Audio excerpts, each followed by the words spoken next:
London is a city defined by its traditions, and just as much by its rule breakers. Picture this. A man steps out into a drizzling Georgian afternoon, unfurls a strange contraption over his head, and instantly becomes the laughingstock of every street urchin, cabbie, and newspaper cartoonist in the capital. His crime? Using an umbrella. Welcome to the London History Podcast, the show where we dive into the curious, delightful, and sometimes ridiculous moments when Londoners, simply by being first, became targets for mockery, outrage, and even side street assaults. And most marvellously, how these moments shaped the entire city's future. I'm your host, Hazel Baker, historian, tour guide, and CEO of LondonGuidedWalks.co.uk. Today we're embarking on a journey through London's most extraordinary episodes of resistance, ridicule, and eventual acceptance. From Georgian gentlemen to Victorian ladies, from medieval shoe enthusiasts and Edwardian cyclists, every generation has had its pioneers, and every pioneer has faced their mockers. Let's embark on part 1 of Mocked in London. Before we dive into London's umbrella wars, we need to understand where this particular contraption came from. The umbrella story begins not in London's rainy streets, but in the blazing sun of ancient civilizations over 4,000 years ago. In ancient Egypt, umbrellas, or more accurately parasols, were symbols of divine power. Made from palm leaves, papyrus, and even peacock feathers, they were held over pharaohs to provide sacred shade. These weren't mere accessories. They were symbols of authority so powerful that servants were employed specifically to carry them. The very shadow cast by a parasol indicated the presence of someone blessed by the gods. Meanwhile, in ancient China, something rather remarkable was happening. The Chinese weren't content with simple sun protection. They developed the world's first waterproof umbrellas by coating paper with wax and lacquer.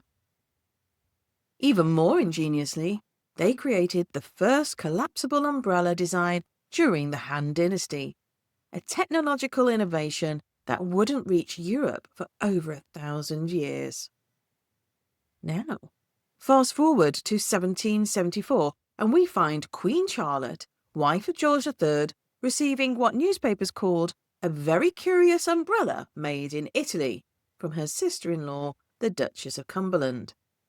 This wasn't just any umbrella.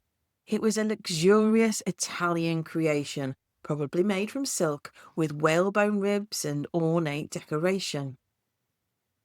These Italian umbrellas were massive affairs, often requiring an attendant to carry them, and could weigh several pounds.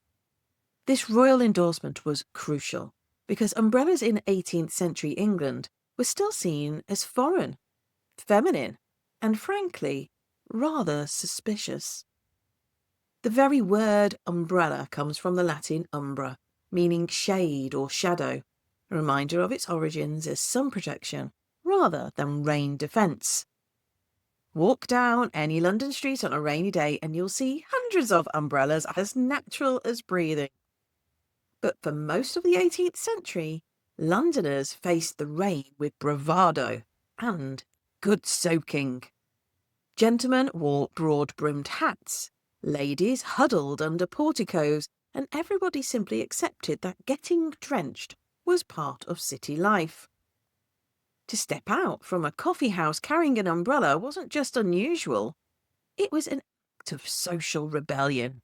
Enter Jonas Hanway, a well-to-do philanthropist with a practical mind, and, as it turned out, extraordinary courage. Around 1750, Hanway began doing something no respectable English gentleman had ever done. He carried an umbrella. Not a parasol, mind you, which ladies might use against the sun, but a proper rain umbrella, held over his head as he walked London streets. You'd think he was simply being practical, but Ham's umbrella was greeted with and even violence. Children threw mud and stones at him. Sedan chair carriers, those burly men who made their living transporting the wealthy through London streets, saw his umbrella as a direct threat to their livelihood. After all, who needs to hire a covered chair if you can stay dry with your own portable roof? But it was the hackney cab drivers who posed the real danger. These men depended on rainy days for their best business. When it poured, fares doubled, tripled even. A man with an umbrella was a walking threat to their income, and they responded accordingly. Contemporary accounts tell us they pelted away with rubbish and even aimed their horses directly at him, trying to knock his revolutionary contraption from his hands. The capital's wits declared him effeminate and French, two of the worst insults you could hurl at an Englishman in the 1750s. The umbrella, you see, was associated with women and foreigners. In France and Italy, umbrellas had been common for decades.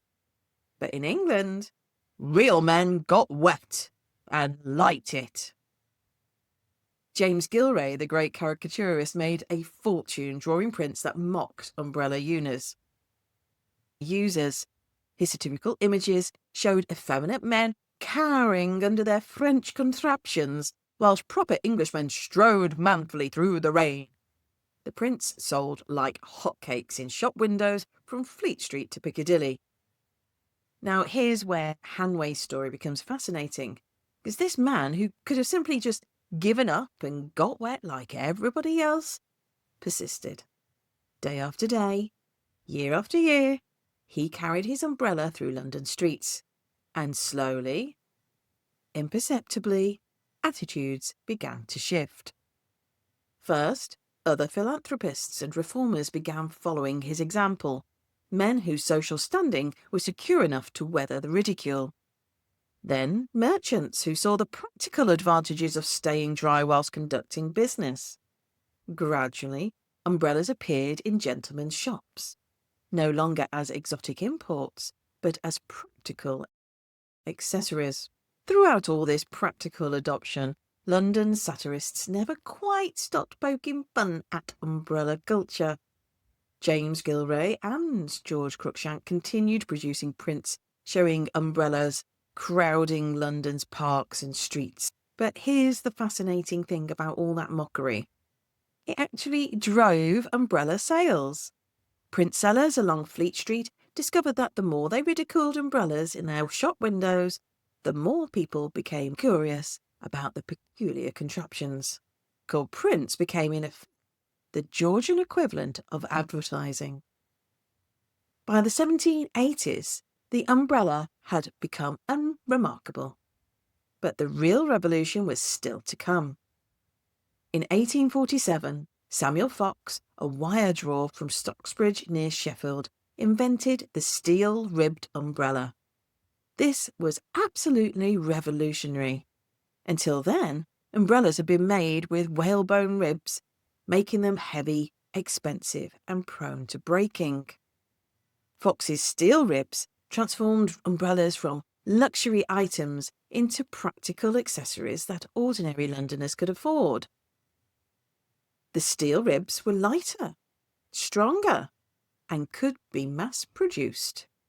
By the 1890s, steel-ribbed umbrellas were selling for about £14 each, roughly £70 in today's money, making them accessible to the growing middle class. This technological revolution sparked an entire London industry. In 1805, the Ince family began making umbrellas in Spitalfields, becoming the oldest established umbrella manufacturers in the country. By 1824, you could find William Ince crafting umbrellas on White's Row, and remarkably, 6 generations later, the family is still making umbrellas in the East End. But it was James Smith who truly capitalised on London's umbrella boom. In 1830, he founded his workshop just off Regent Street, which started as a small operation and became legendary. James Smith & Sons is still trading today from New Oxford Street, billing itself as the oldest umbrella shop in London. The umbrella business was so lucrative that by 1857, companies like Ince and Sons occupied multiple buildings, one in Brushfield Street and another in Bishopsgate. During the height of the Victorian era, they were producing umbrellas not just for London streets, but for export to India, Burma, and across the British Empire. Now, as London embraced umbrellas, the military establishment remained stubbornly resistant. The Duke of Wellington, that's Arthur Wellesley, from episode 140, hero of Waterloo, and noted hater of anything he deemed unmanly.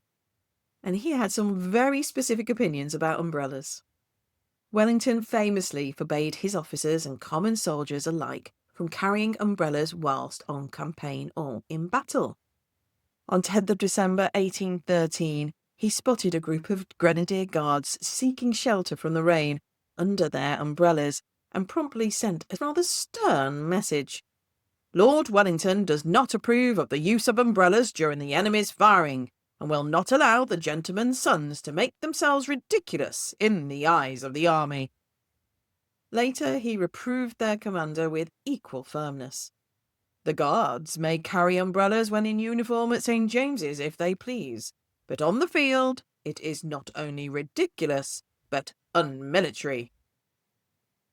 Wellington's stance reflected the military ethos at the time. Practicality was often overshadowed by notions of discipline and decorum. Do as you please in St. James's, he said to have remarked, but you shall never see a private soldier of mine with an umbrella.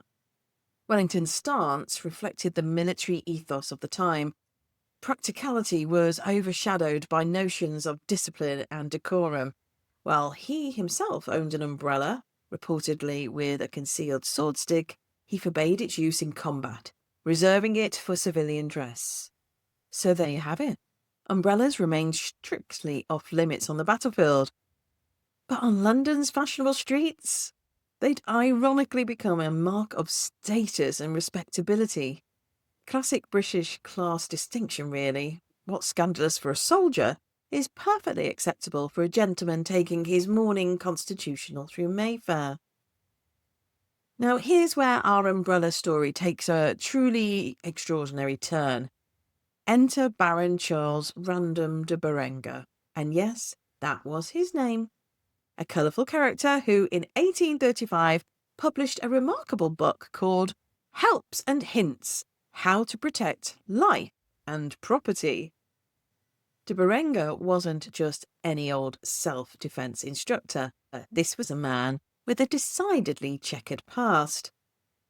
Born Charles Random, he adopted the de Berenger title after German baroness. He'd served time in debtor's prison and been involved in one of the most audacious stock frauds in London's history. In 1814, he'd helped spread false news that Napoleon had been killed, causing government stock prices to soar before the conspirators cashed in their profits. Rather embarrassingly, he spent a year in prison for that particular escapade. But by the 1830s, the man had reinvented himself as London's premier instructor in what he called defensive gymnastics, and central to his teachings was the humble umbrella. De Berenger established what he grandly called the Stadium, or British National Arena at Chelsea. Think of it as a sort of Georgian fitness club meets military arts academy. Here, gentlemen could learn not just rifle and pistol shooting, but practical self-defence using everyday objects. And the umbrella, according to the Baron, was absolutely perfect for this purpose. In his book, de Berenger outlined several ingenious methods for using an umbrella in defence against highwaymen and street ruffians. His techniques ranged from the practical, using the umbrella's point as a thrusting weapon or its handle as a club, to the absolutely extraordinary. The Baron actually suggested that a gentleman could shoot straight through his own umbrella with a concealed flintlock pistol, using the fabric as camouflage for his weapon.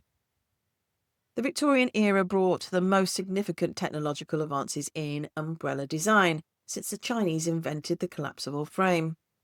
The introduction of the sewing machine in the 1880s revolutionised umbrella manufacturing, though high-end producers like Brigg recognised that hand-sewn covers remained superior. During this period, umbrellas became incredibly elaborate. Victorian designs featured silk canopies, intricate patterns, and handles carved from exotic woods. Ladies' parasols became fashion statements, and some were so ornate they served more as social accessories than practical weather protection. The Sangster brothers, William and John, developed the famous silphied parasol, which became absolutely essential for fashionable ladies. According to contemporary accounts, they sold over 60,000 of these lightweight, graceful parasols, which may now be seen in all the most fashionable drives and promenades in and about London. Not to be outdone, they also patented the alpaca umbrella, selling over 70,000 of these practical rain protection devices.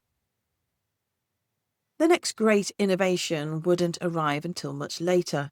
In 1885, American inventor John Van Wurmer patented the first design for a collapsible umbrella, though it wasn't commercially successful.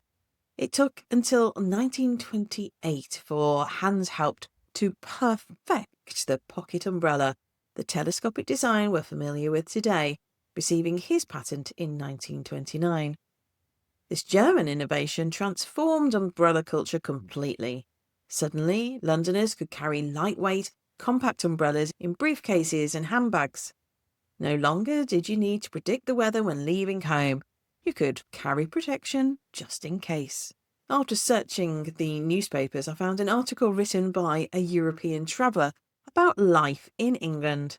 And it's a fascinating piece because it tells us less about England itself and more about how England was perceived by outsiders. The article is in Bell's New Weekly Messenger, one of the many Sunday papers that flourished in the 1830s. Designed to be bought cheaply and read aloud in households, coffee houses and taverns. And this article was from February 1832, and it states that due to England's rainy climate, the umbrella was, and still is, indispensable. Yet, according to this writer, umbrellas were constantly stolen in London. So much so, in fact, that one newspaper ran a satirical story about a society for the encouragement of virtue. They were looking for the most honourable action they could reward. The decision of whom to be the winner was very difficult. It almost went to a man who had done something as unusual as paying his tailor's bills on time for several years, but was instead awarded to a man who twice returned umbrellas left at his house. The first fell into mute wonder that so much virtue was still found. It doesn't seem to be that the ownership of umbrellas changed in the 1840s either. An article in The Oddfellow, a publication associated with the Oddfellow Society, begins with a bold claim. Umbrellas, it said, are not really property at all. They belong to nobody, or perhaps to everybody. Then he describes them as a kind of floating capital, constantly on the move, slipping from one person's hand to another, and always becoming more battered and worthless along the way. In short, nobody ever truly owns an umbrella. The author imagines the hopelessness of buying one new. Yes, there are umbrella shops in every town, but what sort of naive person actually purchases one? Doing so is compared to buying 2 acres of the wind. Even if you engrave your name upon it, the umbrella will soon desert you. After a few weeks of faithful service, it elopes with someone else, borrowed by a friend in a rain shower, promised to be returned, but inevitably gone forever. And this, says the writer, is how the circulation begins. You lend an umbrella, you lose it, and in desperation, you borrow one yourself, thereby robbing someone else. Umbrellas pass through endless hands, always exchanged upwards, for as the article rightly notes, nobody ever mistakes a worse umbrella for their own. By the time an umbrella has been swapped a few times, a smart 25-shilling model has declined into a bedraggled rag with a brass ring, worth only threepence. It's a slow but certain decline from gold to brass. What makes this comic essay so delightful is the way it personifies the umbrella. It is described as a faithless partner, loved, cherished, and then suddenly gone, and perhaps rediscovered years later in a sorry state, bearing the scars of countless other owners. To recognise an old umbrella in its final days is, as the writer says, a true agony of agonies. At the close, the author divides mankind into two classes, and I think there's some truth here. Those who actually buy umbrellas, and those who simply acquire them by chance. Buyers are portrayed as martyrs, suffering for the good of society at large. Without them, no one would ever have umbrellas to mistake in the first place. The piece even proposes a special monument for those public benefactors, a mausoleum topped with an umbrella, so posterity might remember their sacrifice. Now, of course, it's all written in tongue and cheek, but there is a deeper truth in the satire. Umbrellas in Victorian London, as today, were a nuisance. Lost in taverns, exchanged in theatres, left on the tube, borrowed and forgotten in boarding houses. And behind the comedy lies an observation about property and morality. Some things, like umbrellas, almost seem to resist ownership. Picture this scene.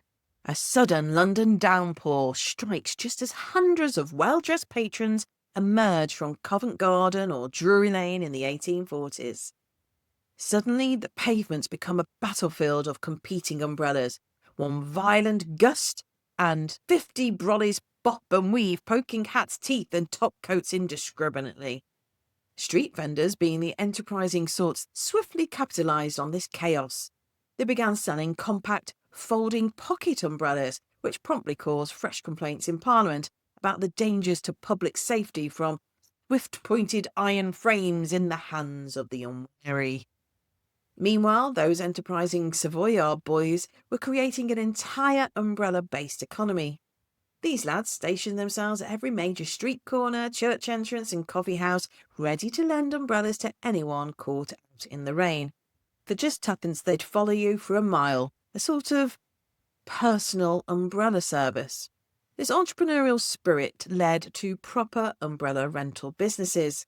In the early 1900s, the District Messenger Company offered London a chance to rent an umbrella for 6p a day. According to newspaper reports, the public failed to take any interest in the scheme, and it had a short life. However, the idea persisted. In 1935, Orpington Station offered umbrella rental services, and remarkably, in 2024, a company called Rentbrella brought the concept back to modern London. I was recently at a hotel where you could rent an umbrella for £2 for 48 hours. Members of Parliament and barristers would routinely hire umbrellas to dash between buildings. The theft of borrowed umbrellas became such a problem that London's police reports began listing umbrella theft as a distinct category of crime. Now, we strive to live a greener life, moving away from the need of buying a replacement when something is broken. In 1908, you could go and take your old and broken umbrella to Sid Nunn at 144 High Street, Woolwich, where he would recover a gentleman's umbrella from 2 shillings. Sid also made walking sticks made to order, ferrules, which are metal tips for the walking sticks, and bands, which are metal rings that are attached to the shaft of the stick, usually near the handle for decorative or functional purposes. And if Woolwich was a little bit too south, then perhaps you could go to Atkinson and Son, 79 St Andrews, Uxbridge, where you could also get your umbrella recovered.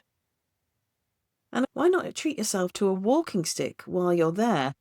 They have a large variety, English and foreign.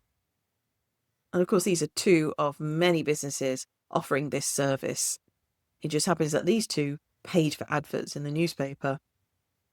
One thing was clear when I was researching and searching the newspaper articles about umbrellas is their increase in popularity. In the years 1800 to 1849, There were 33,000 London articles about umbrellas and adverts, but then in the years 1850 to 1899, there were 270,098. Astonishing. Picture the Western Front during the First World War. Rain lashing down, trenches ankle deep in mud, and young men huddling for shelter. As strange as it sounds, one unlikely tool found its way from the London streets to the battlefields. Yep, you guessed it. It was an umbrella. But not just any umbrella. These were military umbrellas made by one of London's oldest and most storied producers, James Ince and Sons. Established in 1805, Ince and Sons had already spent more than a century refining their craft amid Spitalfield's bustling workshops. But wartime called for a new kind of ingenuity. So why a military umbrella? In the trenches, the elements were relentless. Rain was as much an enemy as the opposing army. It turned defensive lines into muddy quagmires and left men constantly cold and wet. While the British Army higher-ups initially dismissed umbrellas as not for war, the endless downpours proved otherwise. Practical solutions mattered more than appearance, and London's umbrella manufacturers adapted to military needs. After World War I, something interesting happened to umbrella culture. The walking stick's popularity declined, likely due to the rise of motoring and its association with mobility aids for war veterans. Fortunately for umbrella manufacturers, this decline coincided with the umbrella's ascent as the essential gentleman's accessory. By the 1930s, a professional man without a furled umbrella was unthinkable in London. I always like to think of the 1960s British romantic comedy film The Grass is Greener, starring Cary Grant, Deborah Kerr, Robert Mitchum and Gene Simmons. Deborah Kerr's character, Lady Ryle, is trying to explain away the over-reliance of the English of their umbrellas to a rather hunky and oily millionaire played by Robert Mitchum, a personal favourite film of mine. By the late Victorian period, something rather telling was happening. The London Underground and the city's Lost Property Office become repositories for thousands upon thousands of forgotten umbrellas each year. In 1902, just 1 year after the Central Line opened, 560 umbrellas were left on trains and in stations, mostly remained unclaimed. The phrase, left like an umbrella in a cab, entered London's vernacular as a shorthand for things quickly lost and forgotten in the bustle of city life. Even today, Transport for London's Lost Property Office deals with an absolutely staggering number of abandoned umbrellas, a tradition now stretching back over 150 years. So, what began with ancient Egyptian pharaohs under palm leaf parasols evolved through Chinese waterproof inventions, Italian craftsmanship, Jonas Hanway's lonely courage, Samuel Fox's steel revolution, Wellington's contradictory military policies, Victorian technological advances, street boys' entrepreneurial schemes, parliamentary complaints about umbrella violence, wartime adaptations, and eventually an entire London industry built around keeping dry. The umbrella's journey, from foreign folly to English essential, tells us something profound about how London changes. Innovation doesn't arrive through London decree or government policy. It arrives through ancient wisdom, technological innovation, individual courage, entrepreneurial spirit, and the peculiar British ability to first mock something mercilessly, then embrace it completely. And perhaps most tellingly of all, whilst the Duke of Wellington banned umbrellas from his battlefields, London's streets have become their own kind of battlefield, one where staying dry and not having your eye poked out was the ultimate victory. It's simple. In London, if an idea is mocked, ridiculed, and actively prevented, that's a sign it will become utterly indispensable within 50 years. The umbrella's long, soggy march into ridicule to respectability mirrors every British invention. first sneered at, then hailed as tradition. So, next time you're in a drenching London downpour with brolly in hand, just remember you're participating in 4 millennia of comic genius, technological innovation, and cultural stubbornness. And if tradition holds, half of London will want to borrow your umbrella and never give it back. That's it for this episode. I'm Hazel Baker from londonguidedwalks.co.uk. I hope you enjoyed part 1 of Mocked in London. This is the London History Podcast. Until next time.